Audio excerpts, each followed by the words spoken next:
Bonsoir à toutes, bonsoir à tous et bonsoir Laure Gaudis-Bois. Bonsoir. Ça va alors Ah oui, super. Oui, c'est merci relâche de me recevoir. aujourd'hui. Oui, relâche.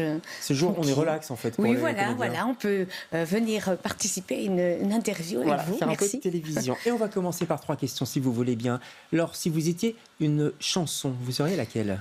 Une chanson, je dirais une que j'ai chantée il y a pas si longtemps que ça et que j'ai été merveilleusement accompagnée par mon ami Pascal Charpentier. Ce concerto de Michel Aimère. D'accord. Ah ben on ira voir ce concerto Michel Aimère. Voilà. On ira voir ça sur le net. Si vous étiez un personnage historique. Oh ben là, on ne peut pas faire mieux qu'Agatha Christie. Bah oui. Là, pour l'instant, je vis dans Agatha Christie. Vous mangez, vous je dormez, mange, vous... je dors, oui, jusqu'au 12 janvier d'ailleurs. D'accord, on va en parler. Et si vous étiez une ville? Oh ben Bruxelles. D'office? Bruxelles. Ah Oh oui, là c'est le coup de cœur, quoi. Oui. Oh oui, Vraiment? Bruxelles, bah oui. Pourquoi? Oui. Oh ben, Qu'est-ce qui vous j'adore la ville, c'est super. Puis c'est le théâtre des galeries là pour l'instant. Ah donc, voilà, voilà. on sentait bien qu'il y avait... La boucle est bouclée il y aussi. avait un petit indice, comme dirait Agatha Christie, puisque vous jouez effectivement Lady Agatha et vous êtes l'invité de LCR ce soir.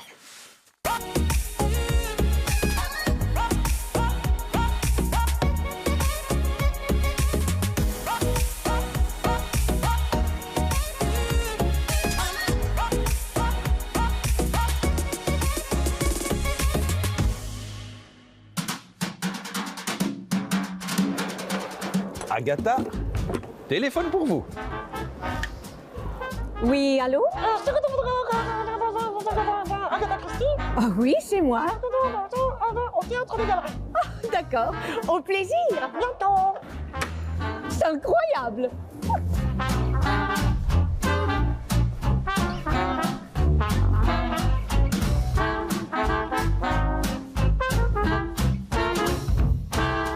Chère Agatha, je suis là. Hercule. Ah oui, je me suis dit que vous auriez bien besoin de moi pour raconter votre vie. Oh, ce que vous êtes agaçant. Je vous ai déjà dit que vous étiez agaçant. Oui, une petite centaine de fois. Vous êtes en retard, Miss Marple. Mais c'est plutôt vous qui êtes en avance. Jane, vous participez au spectacle? Mais bien entendu, je ne manquerai ça pour rien au monde. Bonté divine. Parce que vous êtes arrogant. Merci.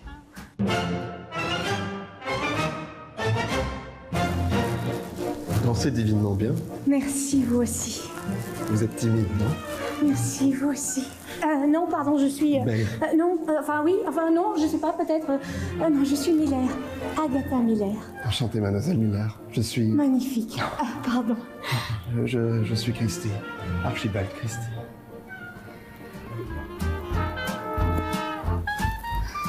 J'ai tant de souvenirs. Tellement de choses composent une vie, de futiles, de belles.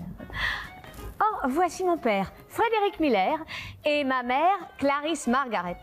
Ma chérie, à qui parles-tu? J'ai toujours été considérée comme une enfant lente, particulière, toujours un peu à part. Agatha. Mais en réalité, dans ma tête, c'était une véritable fête. La seule chose qui m'intéressait, c'était les histoires. Agatha, à qui parles-tu? Tu t'imagines quelle aventure? Et qu'est-ce que je t'ai appris? On ne doit jamais refuser l'aventure quand elle s'offre à soi. Jamais. Quelle phrase, hein. Il ne faut jamais refuser l'aventure quand elle se présente à soi. Je crois que c'est le père d'Agatha qui lui disait ça Oui, quand tout elle à était fait. petite. Ah oui, elle fonçait, Agatha Christie. Hein. Elle Ouais. était vraiment... se posait pas de questions. Une femme libre. Hop, elle fonçait pour tout. Aussi bien pour voyager toute seule, avoir sa propre auto à l'époque, Ouais. divorcer, se remarier avec un homme plus jeune. Voilà, tout ça, dans le contexte de l'époque, c'était assez... fallait le faire. Est-ce que je peux vous dire que ça, femme. est-ce que je peux vous dire que ça vous ressemble, vous également? Ah, Vous c'est êtes une gentil. fonceuse, non? Oh ben oui, moi oui, je veux dire, je suis partante aussi. J'adore justement les différents projets, construire avec toute une équipe. Ouais. C'est grisant. Et Agatha Christie, on va regarder une photo d'Agatha Christie qui est un peu coincée derrière ses bouquins. Voilà, oui. vous la voyez. Est-ce que pour composer le personnage, on vient de vous voir avec une petite boucle dans les cheveux là, par exemple. Voilà, vous l'avez composé ce personnage, vous l'avez avec la maquilleuse, vous êtes concerté. Comment ça s'est passé? Eh bien, d'abord, j'ai lu l'autobiographie d'Agatha Christie, Oui. qui, c'est vrai que sur la photo que vous montrez en noir et blanc, elle a l'air un petit peu triste. tristoune. Elle est rigolote, on peut peut-être la revoir, cette photo. Moi, elle me fait rire, cette photo. Oui, c'est assez drôle. On se dit, oh, c'est une petite mamie bien sage, mais en fait, pas du tout. Hein. Elle était vraiment à l'aventure, mais vraiment, c'est vraiment son slogan. Il ne faut jamais refuser l'aventure. Mais vous, la comédienne, là, c'est de l'or, quoi. Oui. Là, il y a Orane Damsin, qui est la fabuleuse perruquière et maquilleuse des galeries, voilà, qui a pu créer différents personnages. Moi, j'ai été chez mon coiffeur Pomerel, qui est un merveilleux coiffeur, qui m'a fait donc une tête d'Agatha. Et donc déjà j'avais ça, puis les costumes de Sophie Malacor. Voilà, ça se construit au fur et à mesure, et puis dans le texte aussi. C'était très...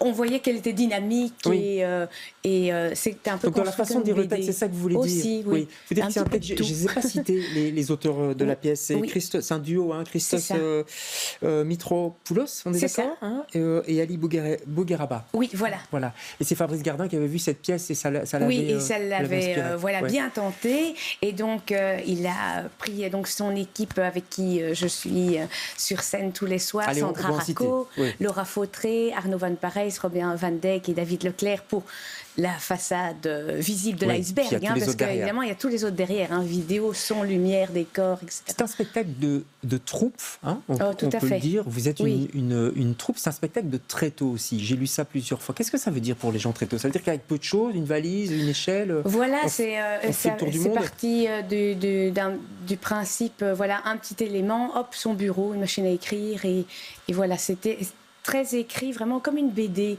Il y a 4 petites phrases, on a une petite scène, puis hop, c'est un autre personnage. Donc tous mes autres camarades se changent plusieurs fois. Ils ont bien au moins 14 personnages. Moi, je suis tranquille, je suis en Agatha Christie jusqu'au bout. Et c'est les autres qui font mon père, ma mère, Hercule Poirot, Miss Marple, tous les personnages qu'elle a croisés dans sa vie. Alors, il y a un mystère tout de même, Agatha Christie, la reine du crime, comme on dit, 2 milliards, qu'est-ce que je dis, 2 milliards de livres vendus dans le monde, traduits dans toutes les langues. C'est l'auteur anglais le plus lu, juste après Shakespeare. Elle a été anoblie par la reine Elisabeth II. Et finalement, on ne connaît pas grand-chose d'elle, en fait. Mais non, finalement. On a certainement dû lire un de ses bouquins, mais non, sa vie, elle, pas tellement.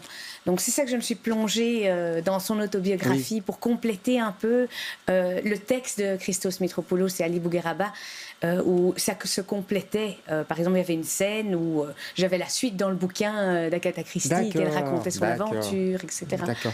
Parce qu'elle était infirmière, pianiste, archéologue, chanteuse, pharmacienne, etc. Enfin, elle a fait tous les métiers, parce qu'elle a traversé aussi la guerre 14-18 et tout ça. Hein. Elle a été malade, elle était en Égypte, enfin bon.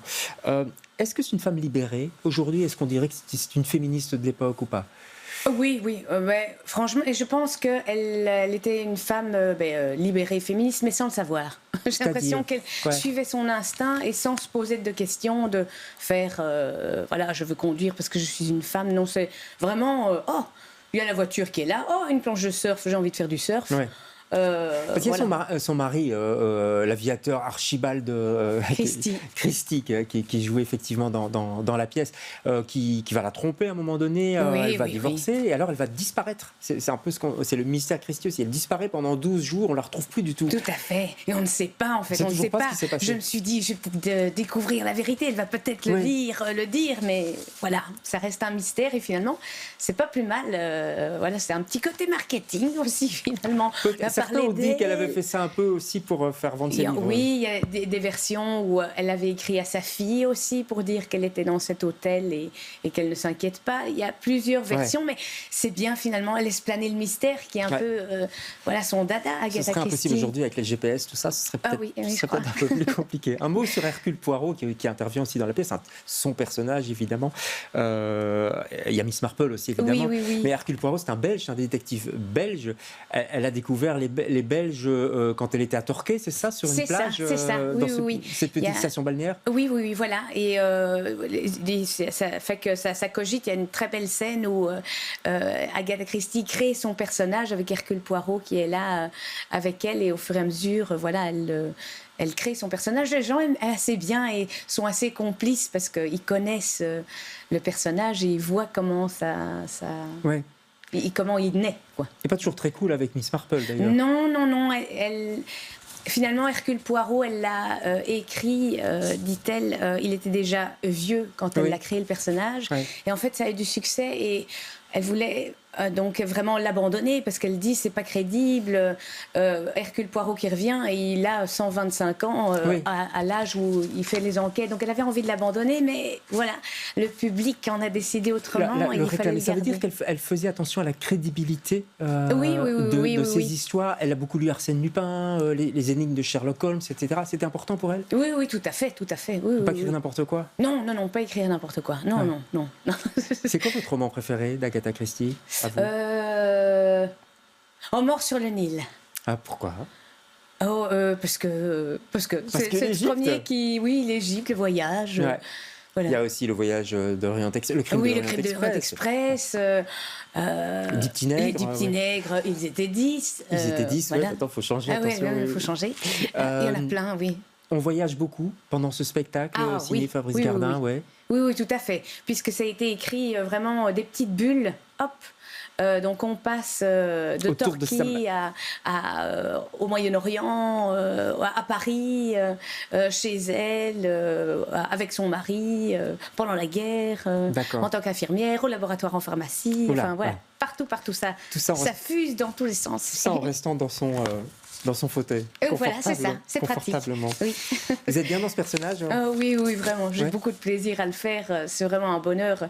Et toute l'équipe aussi, on est vraiment très contents. Puis le public est content aussi, donc forcément, c'est d'autant plus chouette. C'est contagieux. Oui, c'est contagieux. On va terminer avec une phrase très belle, je trouve, d'Agatha Christie. Vis aujourd'hui comme si c'était le dernier jour et fais des projets comme si tu étais là pour l'éternité. C'est beau, ça vous adhérez à cette phrase? Ah oui, tout à fait. C'est vrai, il faut créer les bons moments. Les emmerdes viennent d'elles-mêmes. C'est pas mal comme ça. C'est au Théâtre des Galeries. Lady Christie. Alors, Lady Agatha, on comprend pourquoi Lady Agatha, parce qu'elle est en quête quand même d'une certaine reconnaissance aussi. Ça. Allez voir la pièce, comme ça vous découvrirez tout. C'est signé Fabrice Gardin avec toute la troupe, on va dire. Oui, toute la troupe. Le Théâtre des Galeries. Il faut réserver, évidemment. C'est un des tout bons spectacles de cette fin d'année et ça se prolonge jusqu'au 12 janvier. 12 janvier, c'est ça. Voilà. Dans ce fameux mois où on s'ennuie un peu, donc c'est l'occasion d'aller au théâtre aussi. Merci. Mais merci de passer chez nous, Laure. On se retrouve demain avec d'autres invités. Bonsoir.